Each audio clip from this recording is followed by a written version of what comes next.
حضرت موسیٰ علیہ السلام پارٹ 2 بسم اللہ الرحمن الرحیم۔ اللہ تعالیٰ سے کوہ طور پر ہم کلامی۔ حضرت موسیٰ علیہ السلام طور سینا کی طرف چل دیے۔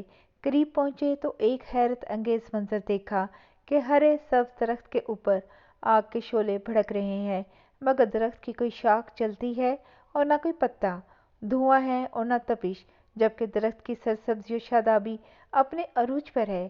بعض روایات میں ہے کہ جب آگ ان کی طرف بڑھی تو وہ گھبرا کر پیچھے ہٹے، اور جیسے ہی واپسی کے لیے مڑے، آواز آئی، اے موسیٰ، یقیناً میں ہی تمہارا پروردگار ہوں، تم اپنی جوتیاں اتار دو، تم طویٰ کی مقدس وادی میں ہو، میں نے تم کو منتخب کر لیا ہے، تو جو حکم دیا جائے اسے کان لگا کر سنو۔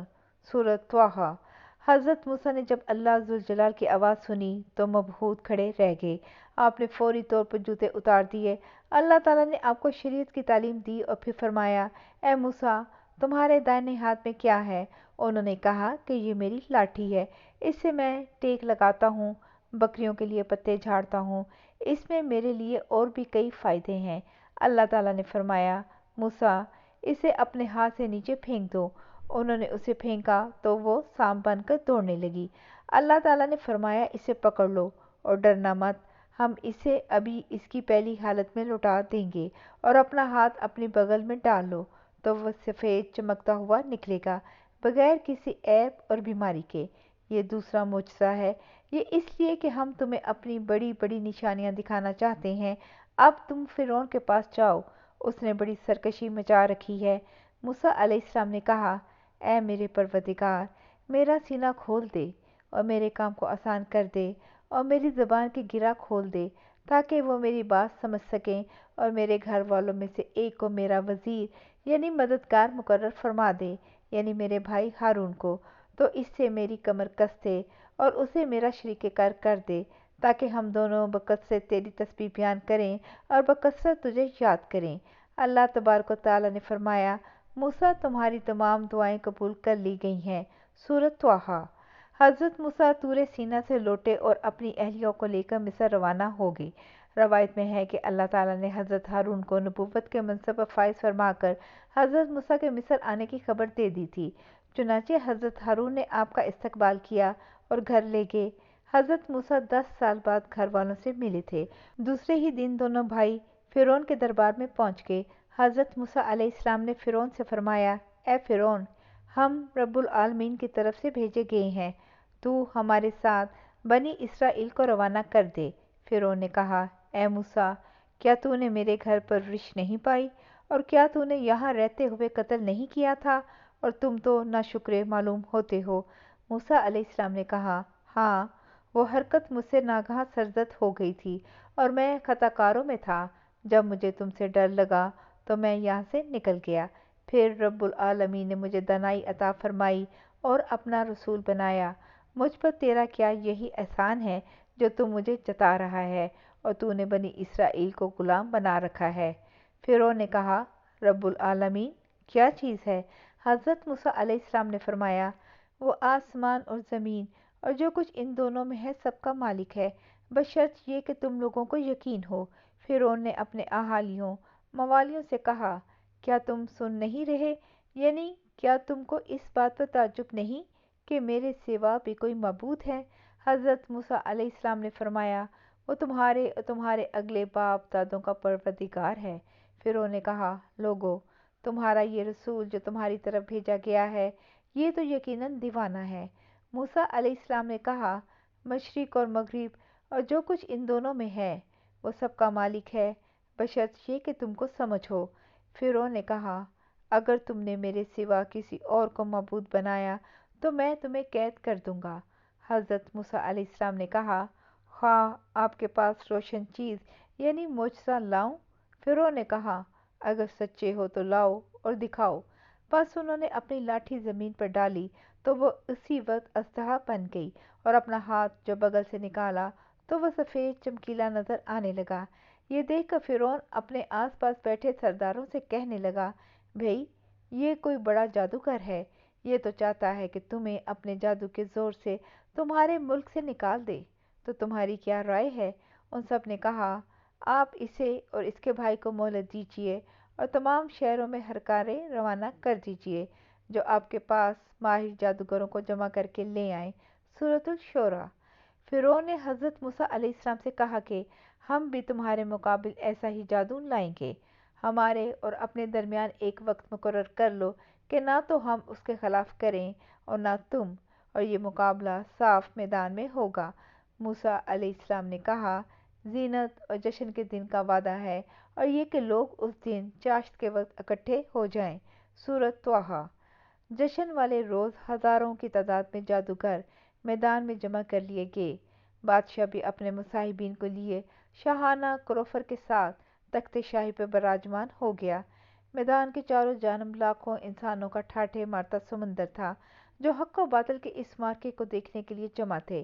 ایک طرف مصر کے چوٹی کے جادوگر اپنے جادوئی ساز و سامان کے ساتھ بڑے متکبرانہ انداز میں کھڑے خوش گپیوں میں مصروف تھے، تو دوسری طرف اللہ کے دو نیک بندے اور نبی حضرت موسیٰ علیہ السلام اور حضرت ہارون علیہ السلام کھڑے بارگاہ الہی میں دعا گو تھے۔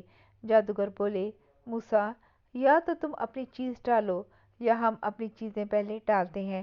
موسیٰ علیہ السلام نے کہا، پہلے تم ڈالو۔ جب انہوں نے چیزیں ڈالیں تو ان کی رسیاں اور لاٹھیاں جادو کے زور سے دوڑتی ہوئی محسوس ہونے لگیں۔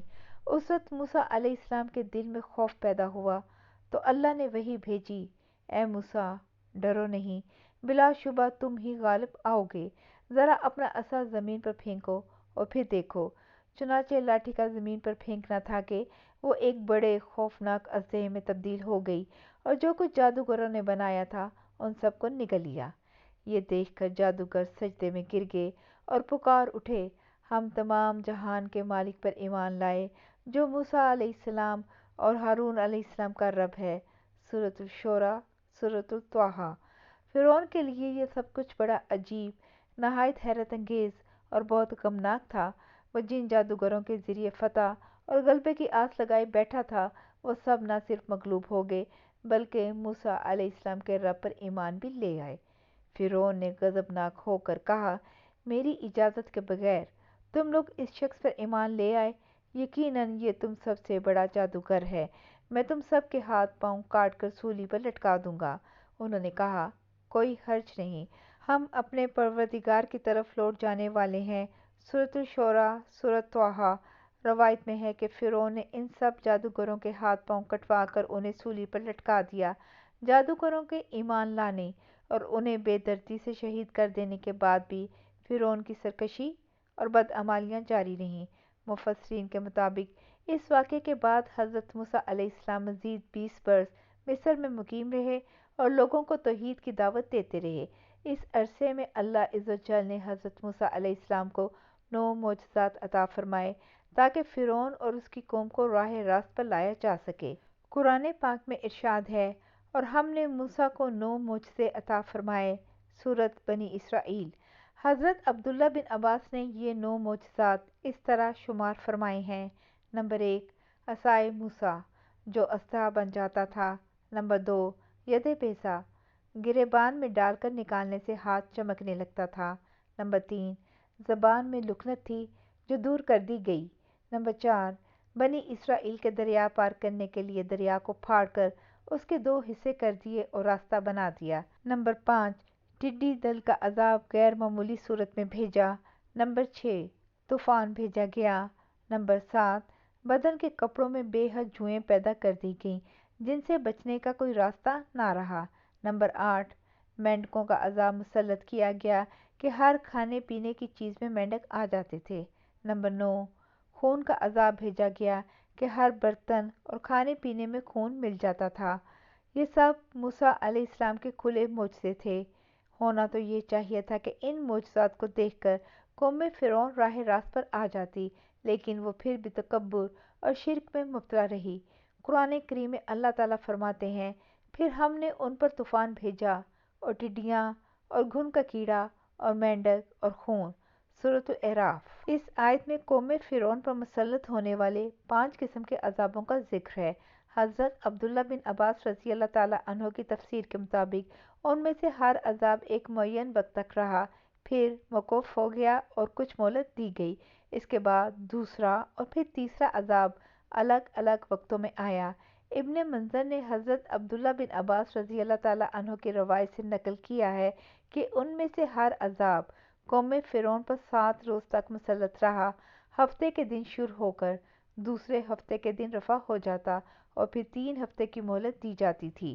امام بغوی نے بروایت ابن عباس نقل کیا ہے کہ جب پہلی مرتبہ قوم فرعون پر قحط کا عذاب مسلط ہوا تو موسیٰ علیہ السلام کی دعا سے رفع ہو گیا، مگر یہ لوگ سرکشی سے باز نہ آئے۔ نیز حضرت موسیٰ علیہ السلام نے دعا کی، اے میرے پروردگار، یہ ایسے سرکش لوگ ہیں کہ عذاب قحط سے بھی متاثر نہ ہوئے اور معاہدہ کر کے پھر گئے، اب ان پر کوئی ایسا عذاب مسلط فرما دیجیے جو ان کے لیے دردناک ہو اور ہماری قوم کے لیے واعظ اور بعد میں آنے والوں کے لیے درس عبرت بنے۔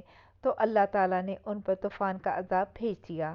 قوم فرعون کے گھروں اور زمینوں کو پانی کے طوفان نے تباہ و برباد کر دیا، جبکہ بنی اسرائیل کے مکانات اور زمینیں اس پانی کے طوفان سے محفوظ رہیں۔ اس طوفان سے گھبرا کر قوم فرعون نے موسیٰ علیہ السلام سے التجا کی، اپنے پروردگار سے دعا کیجیے کہ یہ عذاب ہم سے دور فرما دیں تو ہم ایمان لے آئیں گے اور بنی اسرائیل کو بھی آزاد کر دیں گے۔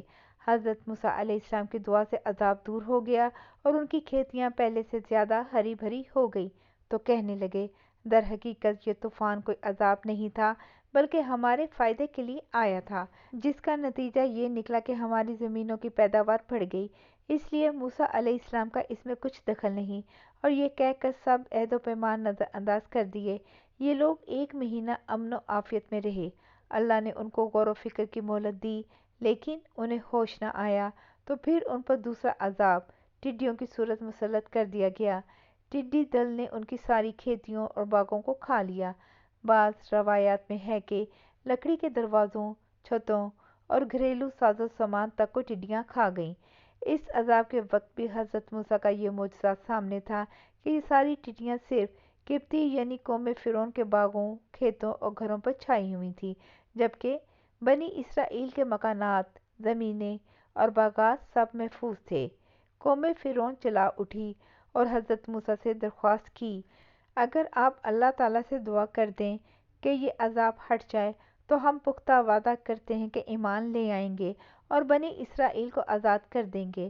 موسیٰ علیہ السلام نے پھر دعا کی اور یہ عذاب ہٹ گیا، مگر عذاب ہٹنے کے بعد انہوں نے دیکھا کہ ان کے پاس اب بھی غلے کا اتنا ذخیرہ موجود ہے کہ سال بھر کھا سکتے ہیں، تو پھر سرکشی اور عہد شکنی پر آمادہ ہو گئے، ایمان لائے نہ بنی اسرائیل کو آزاد کیا۔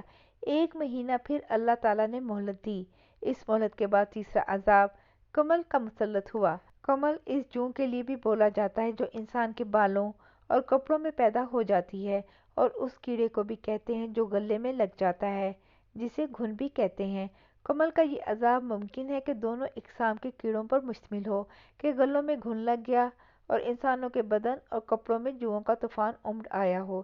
اس گھن نے غلوں کا حال ایسا کر دیا کہ 10 سیر گیہوں پیسنے کے لیے نکالتے تو اس میں سے 3 سیر آٹا بھی نہ نکلتا، اور جوؤں نے ان کے بال، پلکیں اور بھویں تک کھا لیں۔ آخر ایک بار پھر قوم فرعون بلبلا اٹھی اور حضرت موسیٰ علیہ السلام سے فریاد کی کہ اب کی مرتبہ ہم ہرگز وعدے سے نہ پھریں گے، آپ دعا کریں۔ حضرت موسیٰ علیہ السلام کی دعا سے یہ عذاب بھی ٹل گیا، مگر وہ کہاں عہد پورا کرتے، پھر عافیت ملتے ہی سب کچھ بھول گئے اور منکر ہو گئے۔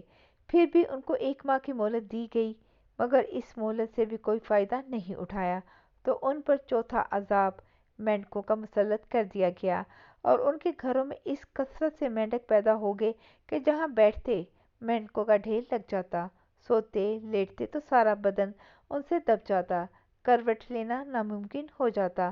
پکتی ہوئی ہنڈیاں میں رکھے ہوئے کھانے میں، آٹے میں، غرض ہر چیز میں مینڈک بھر جاتے۔ اس عذاب سے عاجز آ کر سب رونے لگے اور پہلے سے پختہ وعدوں کے ساتھ معاہدہ کیا، تو پھر حضرت موسیٰ کی دعا سے یہ عذاب بھی رفع ہو گیا۔ اس عذاب سے نجات پا کر یہ پھر اپنی ہٹ دھرمی پر جم گئے اور کہنے لگے کہ اب تو ہمیں اور بھی یقین ہو گیا کہ موسیٰ علیہ السلام بہت بڑے جادوگر ہیں اور یہ سب ان کے جادو کے کرشمے ہیں، یہ رسول نبی کچھ بھی نہیں۔